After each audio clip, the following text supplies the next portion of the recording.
Тэгэхээр одоо саяхан болоод байгаа нийгэмд гараад байгаа энэ кейсүүд байна те олон нийтийн анхаарал татаад байгаа. Энэ кейсүүд дээр бол хүний эрүүл мэндэд хөнгөө хохирол учруулсан асуудал нэг байна. Мөн хүндөвтөр хохирол бүлэглэж учруулсан нэг юм асуудал байгаа. Тэгэхээр хүний эрүүл мэндэд хөнгөө хохирол учруулсан гэдэг дээр бол эрүүгийн үйл зааснаар угаасаа хорих алга. Гэтэл одоо иргэд олон нийт юу гэж ойлгоод байна? Хорихгүй яасан юм бэ л гэж ойлгоо. Гэтэл одоо жишээ нь угаасаа хөнгөө гэмтэл учруулсан. Одоо уруулын дөнгөж сэтгэлээд өнгөрсөн бол тэр хүнийг шоронд хийх юм.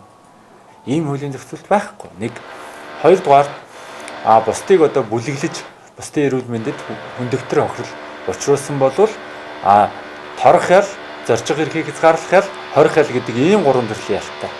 Хэрвээ одоо хөнгөнөөс нь хүндлүүн ингээд авч үзэх юм бол бүлэглээд хүндөвтөр хохирол учруулсан. За дээрэс нь хохирол гэмтлийн нь бол төлсөн ийм асуудал байгаа тохиолдолд бол заавал тэр хорих төрлийн арга хэмжээг бол авахгүй. Тэгээд одоо шүүхээс бол зорчих эрхийг хязгаарлах ялаар бол шийдэглээ. Энэ бол ер нь бол одоо яг энэ төрлийн гэмт хэрэгүүдийн нийтлэг гардаг жишгийг харах юм бол бас хүнд талдаа хариуцлага ногдуулж байна л гэж ойлгож байна.